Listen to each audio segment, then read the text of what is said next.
Now, here in South Korea, another plenary session is scheduled for today with the aim of putting the government's 2018 budget proposal up for a full floor vote after Saturday's midnight deadline came and went without the rival parties reaching a compromise. Let's turn to our National Assembly correspondent Kim Min-ji, who joins us on the line for the latest. So, Min-ji, please fill us in on any developments there.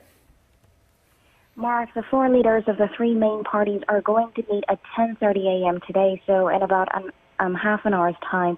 They were going to hold talks with the National Assembly Speaker, but that has been cancelled upon the request of the ruling party whip, so the three will sit down for talks. And I will have more on that breaking development in our later newscast. But questions linger over whether rival parties will in fact reach an agreement over the government's $394 billion budget bill for next year. The clock is ticking, with lawmakers already having missed the legal deadline of December 2nd. Like you said, the National Assembly will hold a plenary session today if they have the proposal ready for a full floor vote. OK, so it looks like it's going to be another busy day at the National Assembly.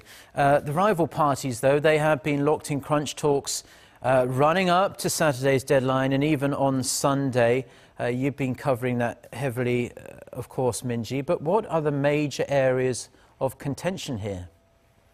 Well, the most contentious area has been the creation of public sector jobs, with the ruling Democratic Party of Korea wanting to add some 12,000 new jobs next year.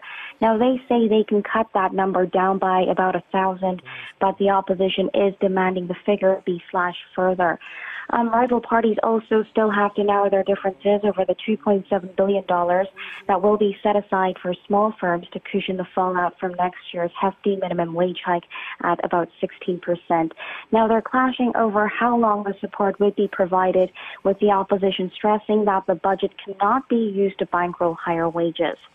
Now, the main opposition Liberty Korea party is firm on its stance that it will not accept what it calls a populist budget that will damage the country's fiscal health.